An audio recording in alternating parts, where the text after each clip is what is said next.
Hey guys, tonight we start in the cold stillness of a hospital room. Fluorescent lights flicker above a lifeless body. My body. On the monitor, nothing but a flat line. Outside the window, rain falls in slow motion. And yet, I see everything from above. So, before you get comfortable, take a moment to like the video and subscribe, but only if you genuinely enjoy what I do here.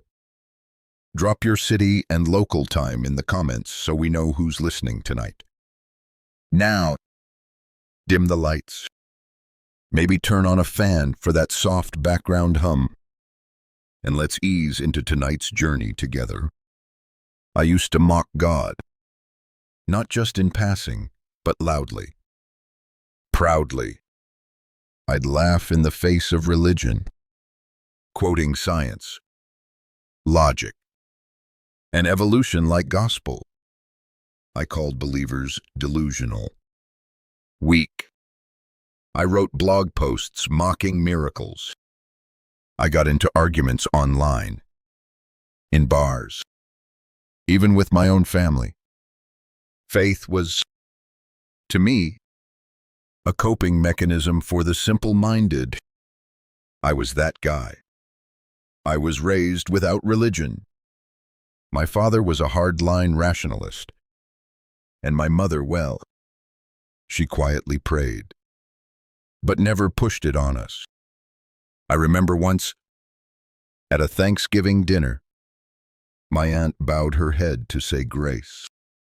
I rolled my eyes and scoffed loud enough for everyone to hear.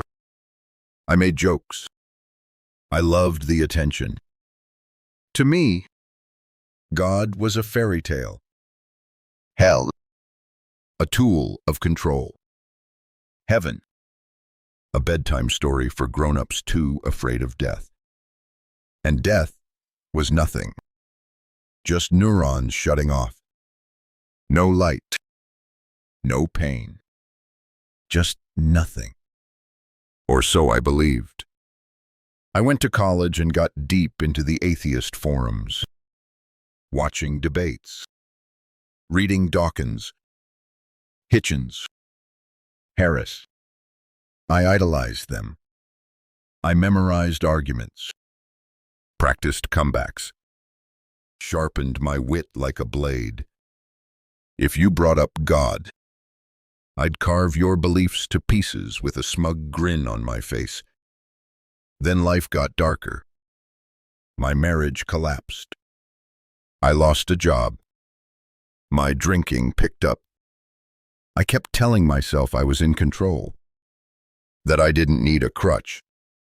I was strong enough without invisible friends in the sky. One night, rain pouring down like the sky itself was grieving. I was driving home from a bar, drunk, angry, alone. My phone buzzed. It was my ex. Again. I grabbed it, cursed her name, and that's when screeching tires, headlights, then black. I remember a strange silence. Not the kind you hear with your ears. The kind that presses against your soul. I didn't feel pain. Not yet. I was floating. Drifting. I looked down and saw my own body slumped over the steering wheel. Blood on my forehead. My phone cracked on the dashboard. And still, I told myself, this is a dream. Just unconscious. A brain trick. But something deeper inside me, something primal, was starting to scream. Because in that moment, I knew I wasn't in control anymore. I didn't believe in souls. But now, I could feel myself as something separate, conscious, weightless, terrified. I tried to will myself back into my body. But it was like trying to swim up from the bottom of the ocean with your arms tied. Then came the pull, a sensation like gravity, but wrong. Not down, not up, inward, somewhere far from light. I still remember the air, the way it changed. It got thick, heavy, like syrup in my lungs. The darkness wasn't just absence of light. It was alive, and it hated me. But I'll get to that. For now, all you need to know is this. I laughed at the idea of God. I called myself enlightened. But when my heart stopped, and the veil was lifted, there was no laughter left in me. There was only fear. And what came next was hell. The rain that night wasn't just water, it was something heavier. Something final. I remember how it sounded on the windshield, drumming like a war march. My fingers gripped the wheel with a lazy confidence, buzzed from whiskey and false pride. I wasn't just driving, I was unraveling. The yellow lines on the road blurred. My thoughts were louder than the storm. You always screw things up. That's what I had shouted into my phone just before the crash. I was yelling at a voicemail my ex-wife's, telling her how I didn't care, how I was done with her, with the courts, with her praying for me. Tell your God I don't need saving. I'd barked through gritted teeth. It was the last thing I ever said in that life. Because just then, the world exploded. Headlights appeared too close, too fast. A blaring horn, screeching tires, then silence. The impact wasn't what you'd expect. It wasn't pain. It was light white, blinding, swallowing everything. Then, weightlessness. Then, nothing. I don't know how long the blackness lasted. Time didn't exist there. No ticking. No beating heart. No breath. Only the distant sound of rain, as if it were falling somewhere far away. Then, awareness. I wasn't lying in a car. I wasn't standing. I was suspended like hanging in water. But the water was made of silence and dread. I looked around, expecting to see wreckage, headlights, paramedics. But there was only black. Not pitch black. Not sleep dark. This blackness had texture. It pulsed. It watched. That's when I saw myself. My body was still inside the crushed car. My head slumped. A thin trail of blood dripped down the steering wheel. My chest wasn't moving. I floated above, detached, cold, and terrified. Below, emergency lights flickered red and blue across the wet pavement. A paramedic was shouting. CPR. Chest compressions. Another trying to cut the seatbelt. I saw a young woman praying softly by the side of the road, but I couldn't reach them. I couldn't speak. I couldn't even feel my own hands. There were no hands, just presence. And then came the sound. At first, it was faint, a low hum, like an engine miles away. Then it grew louder, deeper. It wasn't a machine, it was a groan, the kind that comes from under the earth, from something ancient, something waking up. I turned, or rather, I shifted toward the sound, and then the ground beneath me. The air itself opened up, and I fell. Not in the way gravity works. Not like falling off a building. This was different. A pull from inside my chest. Like being reeled in by a hook I didn't know was there. The rain vanished. The lights disappeared. All that remained was the sensation of being dragged down, inward, farther than space, deeper than death. And with each passing moment, I felt more hollow. The part of me that argued, reasoned, doubted it began to peel away, like layers burning off, until all that remained was raw fear. And then I heard them. At first, it was whispers, then moans, then screams. So many screams. Thousands, maybe millions. Voices overlapping, crying, begging, cursing, not with words, but with soul. The agony was thick. You could feel it in your teeth, your bones, your thoughts. I tried to resist, to claw back toward the light I'd left behind. But there was no light anymore. No up, only descent. And as I fell deeper, I realized this wasn't some hallucination. This wasn't a metaphor.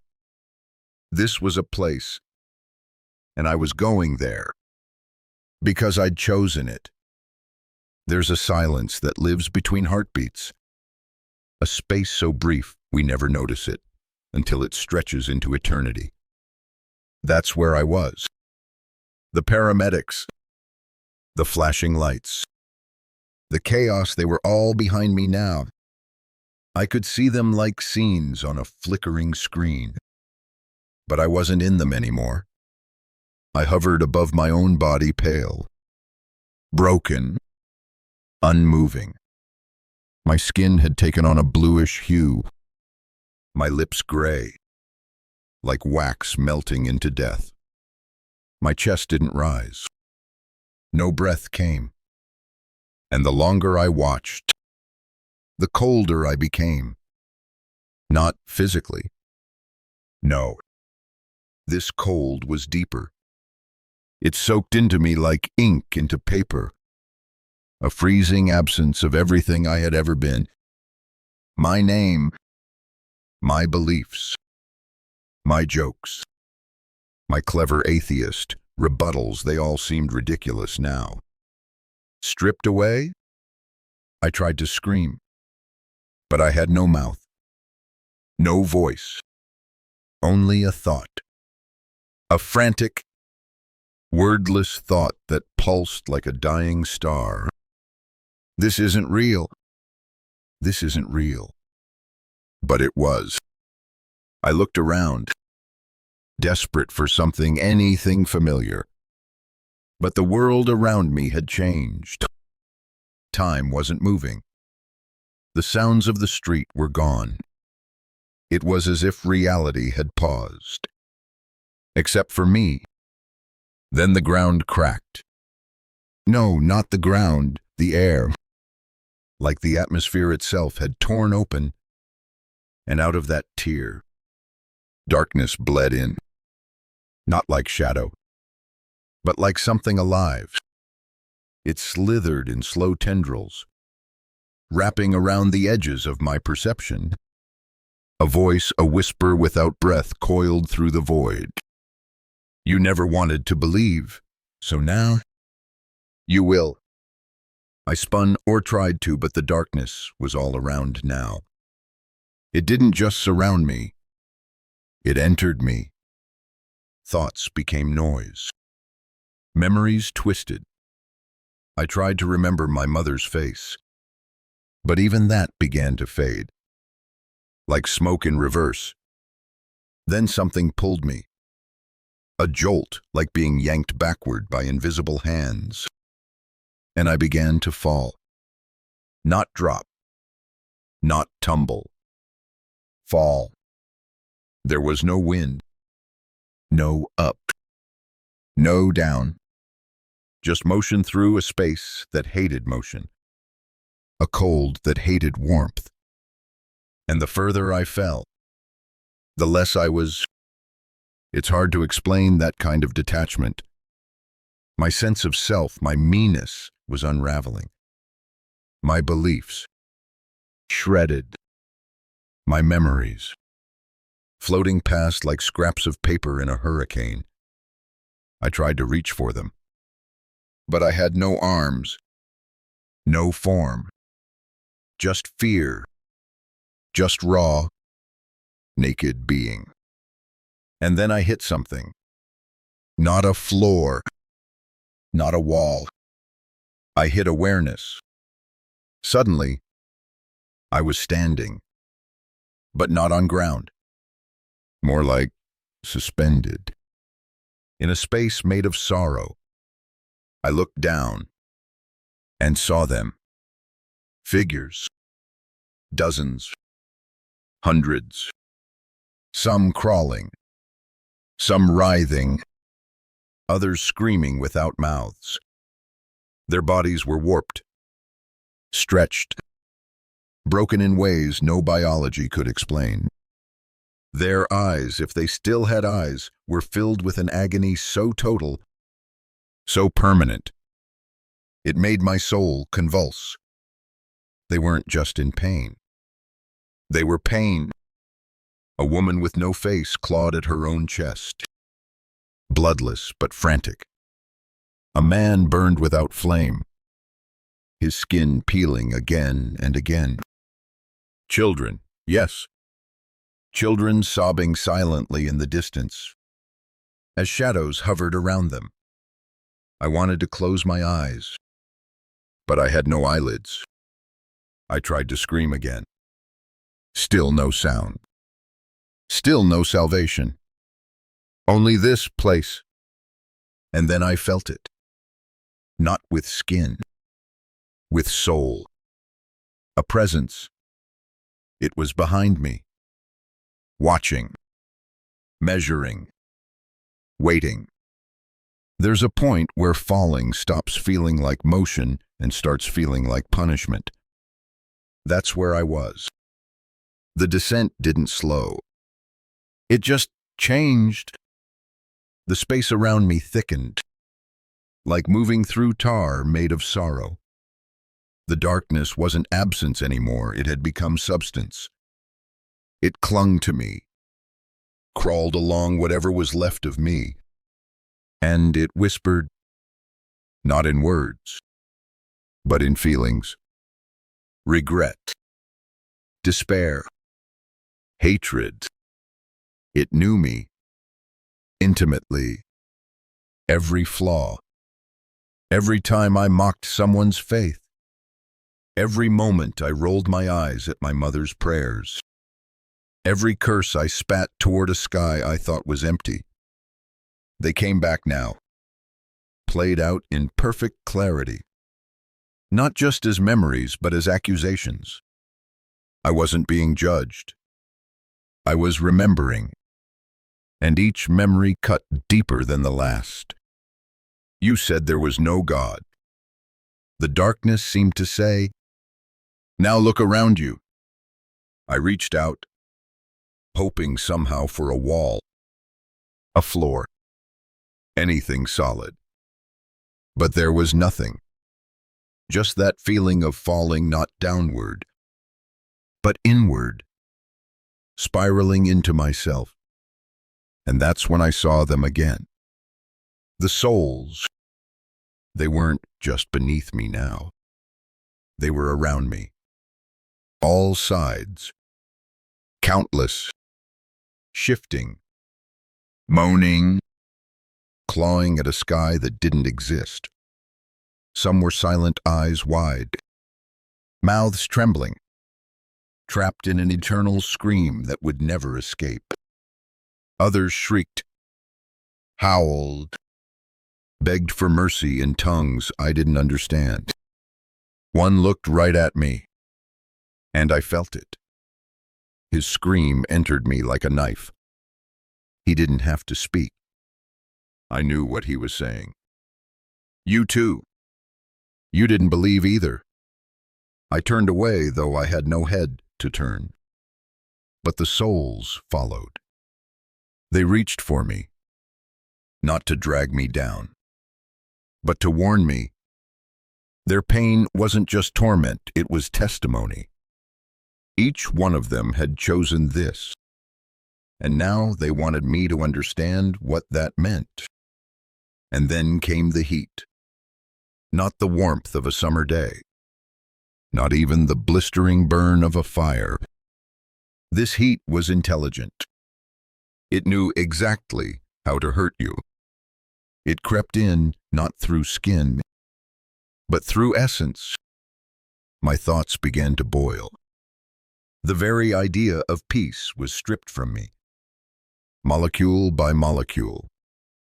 The darkness cracked with veins of red, glowing lines like lava pulsing through a rotting universe. I saw shapes moving within it. Beasts, demons, shadows given form. I don't know what they were, but they saw me, and they smiled. Not with mouths, with intent. And in that moment, I realized the truth. This wasn't some metaphorical hell created by my guilty mind. This wasn't an illusion of a dying brain. This was a destination, and I was arriving. I tried to cry, to beg, to repent, but it was too late. I had spent a lifetime laughing at God. Now I was face to face with what happens when He looks away and lets you have what you always claimed you wanted. A world without Him. The first scream didn't come from me. It came from somewhere else. Far off at first, like a whistle carried on the wind across miles of death. Then another. Then 10. Then hundreds. Then I stopped counting. They weren't normal screams. They were broken, fragmented. Each one was a shattered cry of a soul being crushed under the weight of its own choices. No physical torture could have made a sound like that. These were the howls of people who had seen what they'd done and knew there was no more time to fix it. And they were all around me, swirling like a storm of sorrow, screaming in languages I didn't know but somehow understood. Each voice a story, each story an agony. I heard regret in every syllable, in every pitch, every torn cry. And something about them made me feel seen. They knew I was new. They knew I didn't belong yet. And they were welcoming me. I tried to cover my ears, but I had no ears. Tried to shut my eyes, but I had no eyes. I was just there, bare, exposed, and absorbing it all. The sounds sliced through me like razors through fog. I thought I had known fear before. I hadn't. Fear is what you feel when you're alive. This was something else. Something that fed on fear. That amplified it. And then I saw the source. From the distance, though distance didn't quite exist, shapes began to emerge. Vague at first, like smoke forming silhouettes. Then clearer, defined. They looked like people once. Twisted now. Arms bent the wrong way. Faces frozen mid-scream. Eyes wide with a terror that had no end. Their mouths were open so wide they looked like they'd unhinged their jaws. Some were clawing at themselves, their own souls peeling off in layers of smoke and ash. And in their midst, Creatures moved. Not demons in the way religion paints them, horns and tails. No. These were worse. They were reflections of thoughts, of sins, of nightmares. Some were thin and tall, gliding without feet. Others hunched, bone cracking with each motion. One looked like it was made entirely of mouths, hundreds of them, whispering every cruel word I'd ever said, every blasphemy I'd ever laughed through. They didn't rush toward me. They just watched, waiting, as if savoring the moment. And the souls around me, they reached out not to attack, but to cling. One brushed against me, and in that touch, I saw his whole life. He was a preacher once. Then he wasn't. And now he was this. I screamed. Finally. Not with a mouth. With everything I had left. It made no sound. Only a ripple. And the creatures smiled. That's when I realized. Hell doesn't have to hurt your body. It breaks your soul. It devours it. Piece by piece. Forever. And the first piece it took from me was hope. They didn't look like monsters. Not at first. They looked like people. Or what was left of them. Hundreds, maybe thousands, suspended in the gloom like torn cloth drifting in slow, endless water. Some floated. Others were pinned to invisible walls, curled in fetal positions, their limbs locked in grotesque spasms. They twitched, moaned. One soul trembled so violently I thought she was being electrocuted, but there were no wires. No flames, just pure torment. And they were all aware. That's what struck me most. These weren't unconscious ghosts lost in suffering. They knew. They remembered. I felt it in the way their eyes locked onto me. Some snarled. Some pleaded. But most just wept. Not tears. Wounds. Their sorrow bled out of them, leaking into the air like gas, thickening the despair around me. Their grief was a current, and I was being pulled into it. I looked at one soul, an old man, hunched and skeletal, eyes wide with recognition. He reached toward me, and for a second, we connected. And in that flash, I saw his life, his sins, his denials, his final breath, a heart attack on a hotel floor, cold and alone, whispering, "There's nothing after this." He was wrong. And now, he was here, trapped, a prisoner of his own unbelief. I tried to back away, though I had no legs. No direction, but I felt myself drifting deeper, pulled into the heart of this nightmare. More souls emerged. A teenage girl, her mouth stitched shut by her own guilt. A mother, clutching an invisible child and whispering apologies that evaporated into the void. A businessman, banging his head repeatedly into an unseen wall over and over. Bloodless but relentless, each one caught in a personal echo chamber of shame. I realized something horrifying. Hell wasn't a place of punishment. It was a place of truth. And the truth was this. These people had chosen separation. Not one had been sent here. They had walked willingly into lives without grace, without humility, without repentance. They'd lived their lives with closed fists, And now they were left to grasp at nothing. The darkness around them seemed to feed on their memories, replaying their worst moments like theater. A man to my left watched, over and over, as he slapped his daughter and told her she was a mistake. Each time more vivid, each time more damning. And he screamed. But nothing changed. Because in this place, change doesn't exist. Only realization.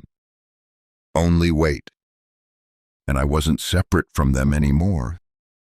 I was one of them. Not in body. In essence, the air itself trembled with our pain. And above it all, something watched. An intelligence. Not cruel. Just final. Its gaze didn't judge, it reflected. It revealed. And when it looked into me, I remembered everything. Every lie I told to feel smarter. Every time I laughed at someone's face. Every moment I shut out light. And that voice, soft, almost kind, returned. You chose this. And I couldn't argue. Because it was true. The words weren't shouted. They didn't thunder from the sky or echo off walls. There were no walls. There was no sky. But still, the voice came. Soft. Final. You chose this place. And it didn't speak to my ears. It pierced through me, like a needle made of memory. It wasn't angry. It wasn't cruel. It was true. And that made it unbearable. Because the instant I heard those words, I remembered every decision, every mocking laugh, every smug dismissal, every moment I twisted the knife into someone else's faith.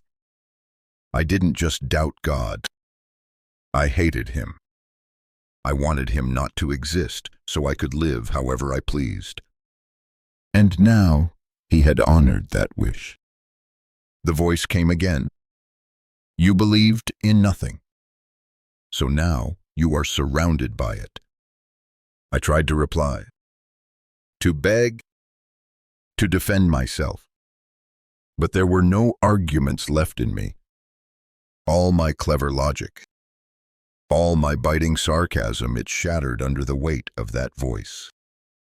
I couldn't even pretend to be innocent. Because I had known, deep down, in the quiet moments I had felt it. The stillness, the whisper, the pull toward something greater. And every time, I slammed the door shut.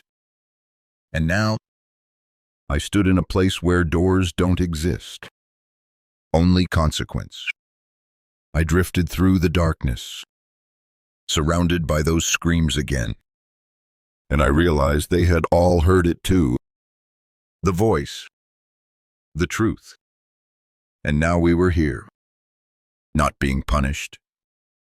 Just placed where we fit. Where we chose.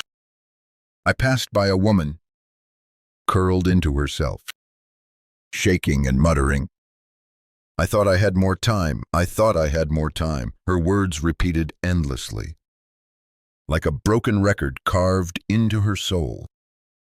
Another man just stared blankly ahead, eyes hollow, whispering. I knew. I knew. I knew. That was the theme here. Everyone knew. But they'd said, not now. Maybe later. Not for me. And now, later was gone. Forever. I asked the voice, though I didn't speak, can I go back? Can I change? And the answer was silence. But in that silence was understanding. This place wasn't a courtroom. It was a mirror. a perfect reflection of a life lived with God locked out. I had spent years saying, I don't need him. Now I got what I wanted. And it was horrifying. The voice came once more. No one is sent here. They arrive, and then it faded. And I was alone again. More alone than I'd ever imagined a soul could be. Surrounded by the shrieking of thousands, yet more isolated than if I'd been the only one here. Because here, even pain is personal. Even eternity is yours alone. Growing up, I used to laugh at the fire and brimstone preachers. Cartoonish, I'd say. Fairy tales for the weak-minded.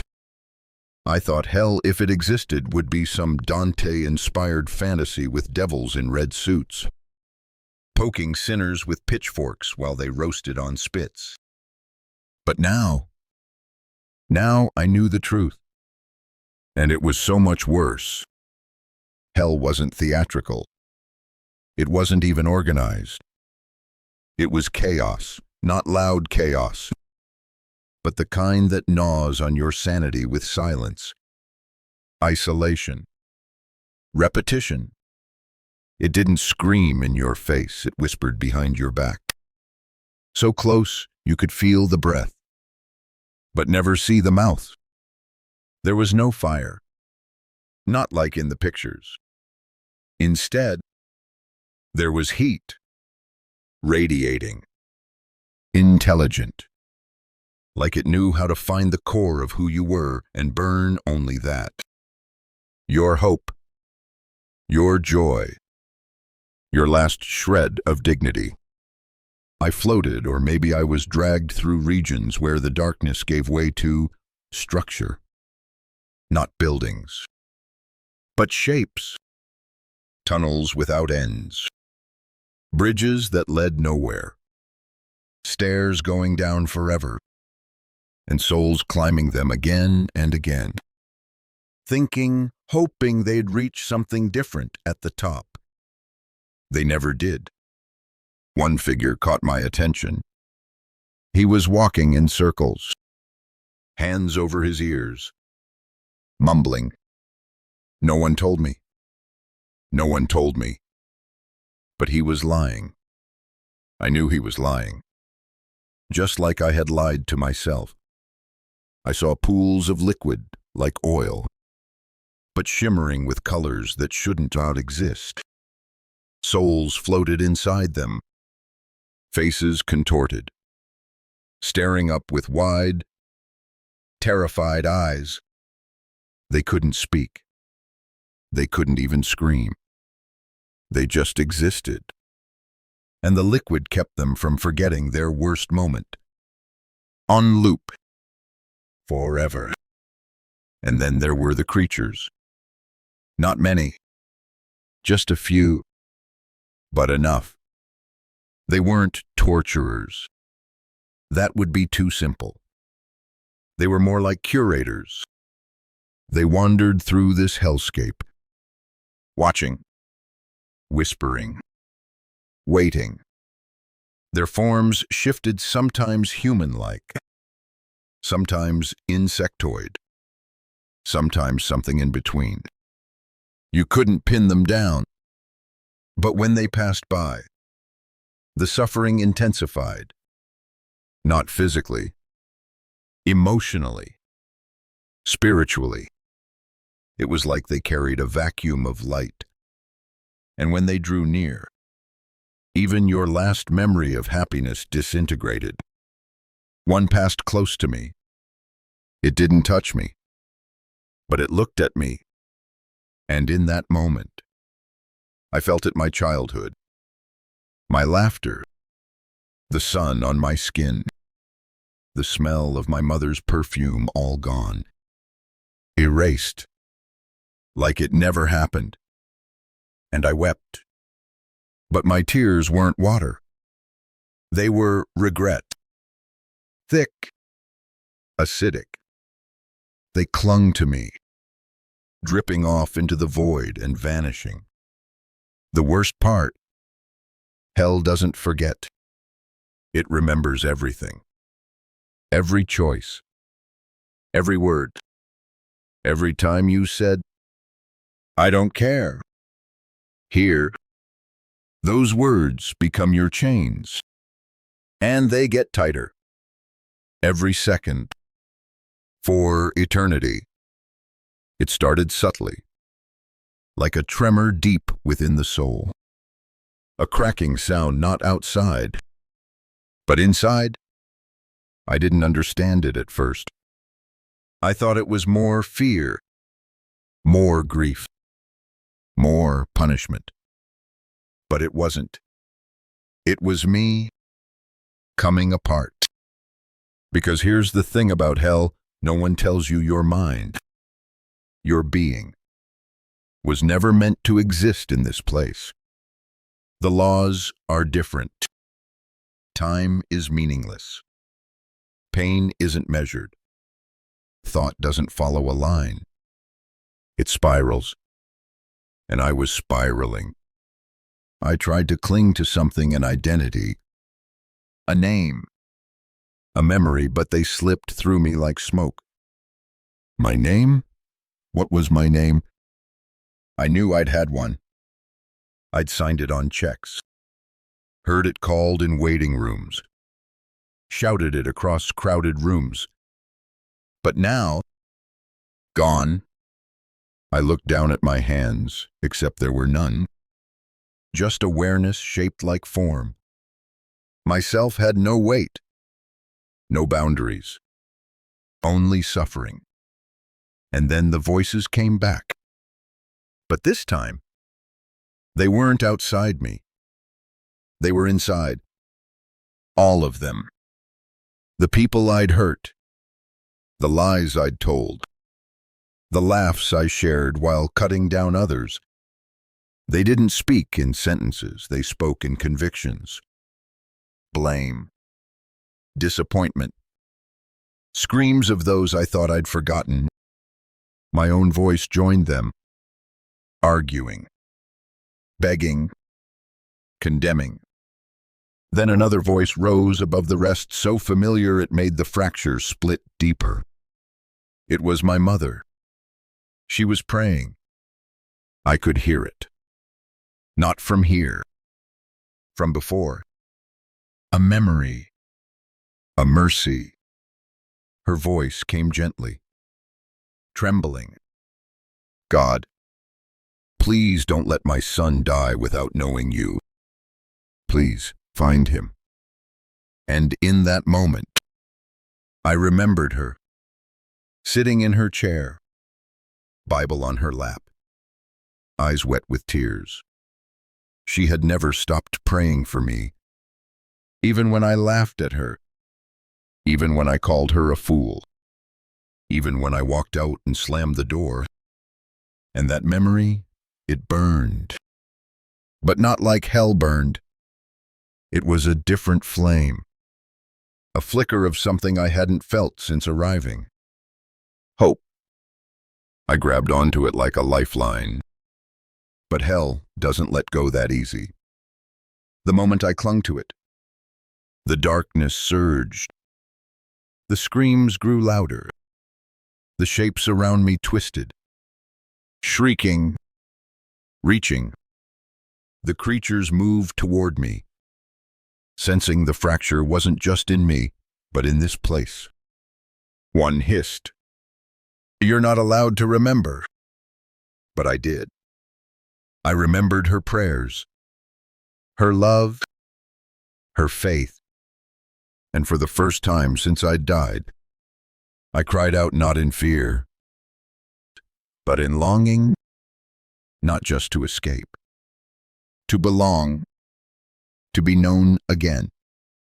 And in that cry, something shifted. The darkness paused, just for a moment.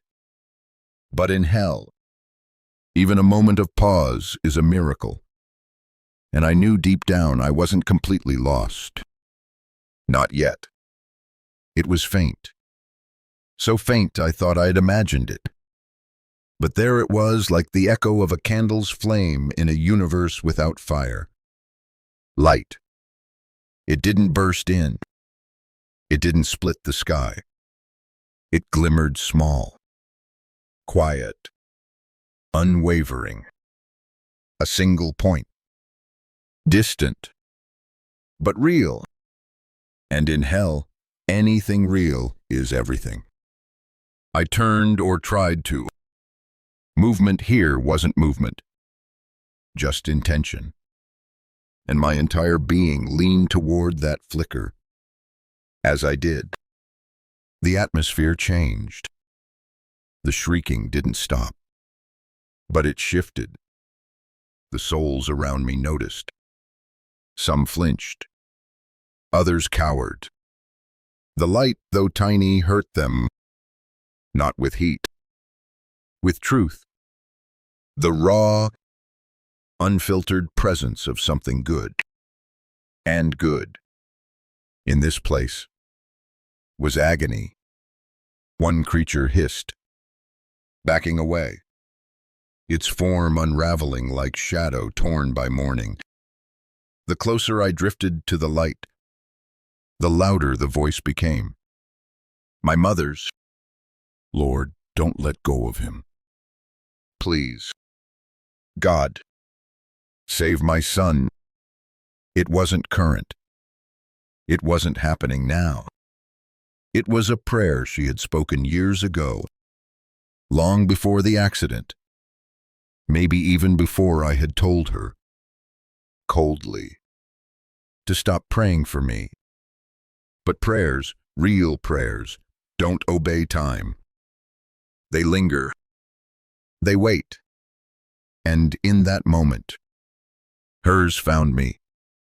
The light pulsed once, like a heartbeat, and I felt it inside me. Warmth. Not all-consuming. Not rescuing. Just offering. A question formed not from the light, but within it. Do you want me now? Not scolding. Not mocking. Just offering. And I broke. I shattered. Because after everything I had done, everything I had said, God was still asking, still waiting, still loving. And I whispered no. I wailed from the deepest part of what was left of me. Yes. The moment I did, the ground, if it could be called that, rumbled. Not with anger, with motion. Something ancient was moving beneath all of it. And the light. It expanded. Not in a flash, but in a wave, soft, steady, unstoppable. It didn't push the darkness back. It filled it. And the darkness fled. The creatures shrieked, peeling away. The souls recoiled, their pain intensifying in the presence of grace they had long rejected. But me, I reached with everything I was, and the light took me, not yanked, not dragged, lifted, like a child into his father's arms. And suddenly, the screams were gone. The heat was gone. The hatred silenced. And all that remained was peace. It didn't feel like rescue. Not at first. It felt like undoing, like my very essence was being unraveled and rethreaded with light. The hand that touched me, I never saw it. But I knew it was there. Not a hand made of flesh. Not fire. Not bone. But presence. And that presence knew me. Intimately. It pulled me welcomed me out of that pit. The moment it touched me, I felt everything that wasn't of God fall away. The bitterness, The pride, the mocking spirit, my unbelief. Each burned off like rot in sunlight, hissing as it left, and the light grew brighter. It wasn't blinding, it was revealing. As it filled me, I remembered who I really was. Not just a body, not just a mind, but a soul, created, loved, fallen, yet redeemable. The ascent wasn't fast. It was patient. It didn't rush me through. It let me see what I was leaving. Let me feel it. So I would never forget. So I would never take it lightly. I passed back through the places I'd fallen. The screaming souls, the twisted landscapes, the void. And with each layer I left behind, I wept harder. Not from fear anymore, but from gratitude. The closer I came to the surface, the louder the voice became. Not my mother's now. Another, familiar in a way I had never known. Firm, gentle, absolute. You were never too far. I broke again, because I realized I hadn't found him. He had found me. He had waited for me. He had honored my free will, even unto death. And when I finally wanted him, truly wanted him, he came, not because I earned it, but because he loved me. That realization did something to me. It rewrote me. And then without warning, I snapped back. Air flooded my lungs. My chest arched. Machines beeped. Voices shouted. The blinding lights of the ICU flooded my vision. Hands on my chest. A defibrillator being pulled away. A nurse sobbing. A doctor saying, "He's back." Oh my God. He's back. I gasped, choking, coughing alive. And all I could say, with broken breath, was, "I saw him." And I meant it. The sound was so ordinary, so earthly, but it crashed into me like a thunderclap from another world. Beep, beep, beep. My eyelids peeled open like rusted doors. Light pierced through in jagged shards. Everything was blurry white walls, blue scrubs, wires, tubes. I couldn't move. My chest ached with fire. My throat was sand. But I was alive. And the moment I realized that, I started to cry. Not soft tears, heaving sobs. The nurse beside me jumped, calling out for a doctor. "He's conscious. He's conscious." A man in a white coat appeared above me. His face was stunned, then almost reverent. You flatlined," he said, his voice shaking. No pulse. 3 minutes. Maybe more. 3 minutes. But I had lived 1,000 lifetimes in those moments. I tried to speak. My tongue felt like stone. I saw. They leaned in. God. The room fell silent. I looked around. Dazed. Confused. But more aware than I had ever been. Everything felt different. The beeping wasn't just noise, it was mercy. The hum of fluorescent lights was a song. Even the ache in my ribs from CPR felt like a hug from heaven. Because I wasn't in hell anymore. I had come back. They monitored me for days. Scans, tests, questions. One psychiatrist asked if I'd been hallucinating. I wanted to laugh. I wanted to scream. But instead, I just said, "No, I went somewhere. And I never want to go back." I didn't tell them everything. Not yet. But I started asking questions of my own. To the nurses. To the chaplain. To anyone who would listen.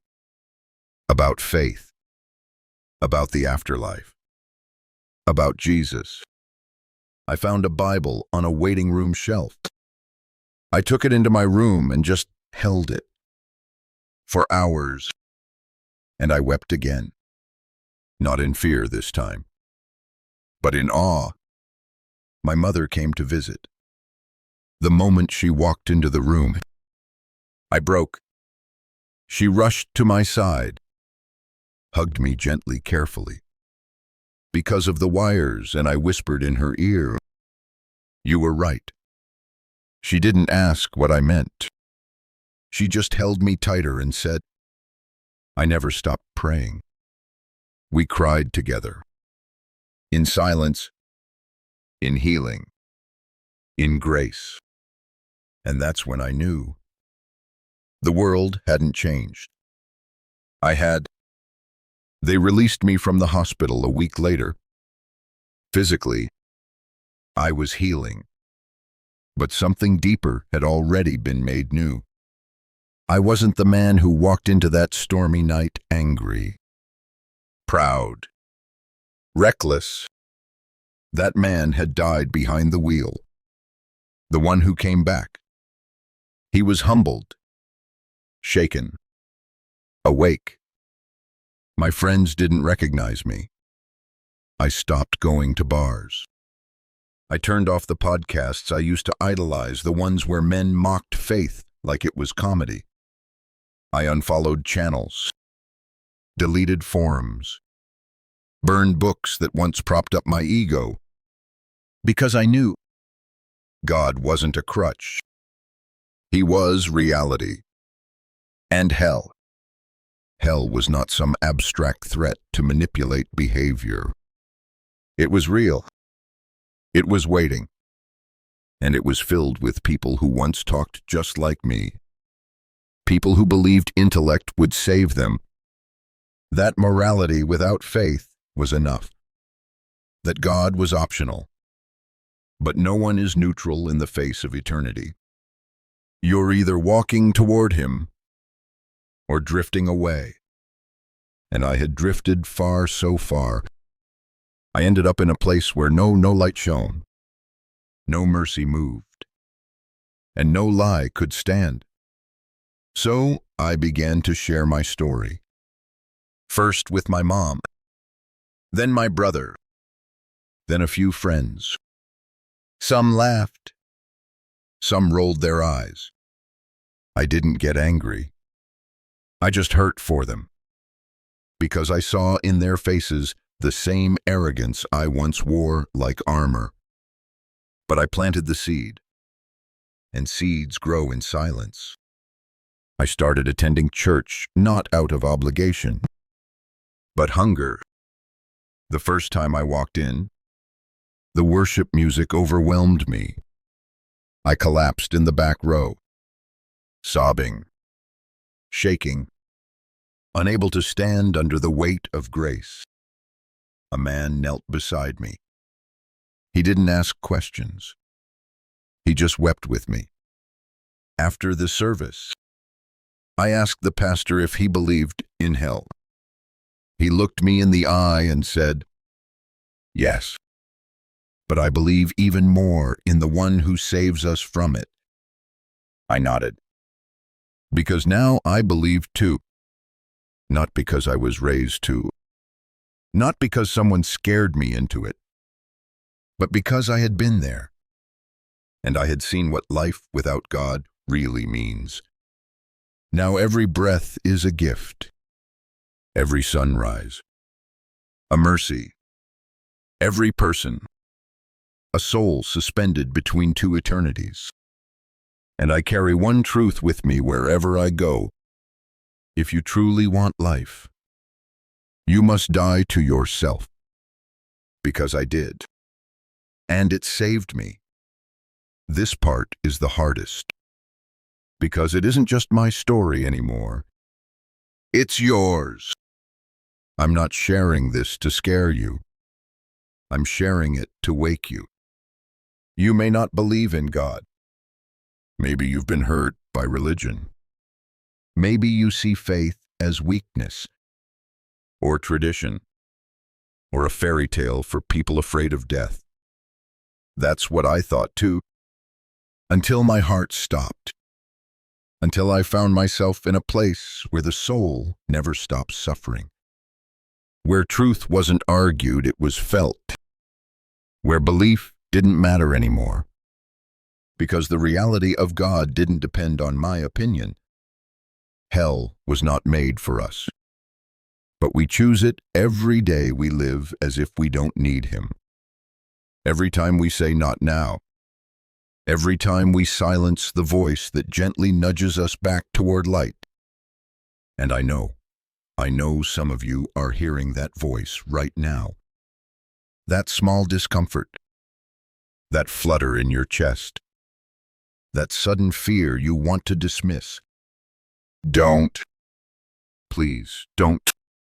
Because I've seen what happens when that voice goes quiet.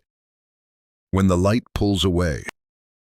When God gives you what you asked for, a life and death without Him. I wouldn't wish that on my worst enemy. And I wouldn't be able to live with myself if I didn't tell you the truth. So here it is. You are loved. You were created for more than this world. And yes, there is judgment. But there is also mercy. And it is available right now. I didn't earn it. I don't deserve it. But when I finally wanted Him, when I called out, even from the depths of hell He came. He rescued me. Not because I was good, because He is. If you've heard nothing else in this story, hear this. Hell is real. Heaven is real. And God is not far from you. Not even now. So don't wait. Call out. Before the silence becomes eternal, I should be dead. By every human measure, I was no heartbeat, no breath, no brain activity. Gone. But God wasn't finished with me.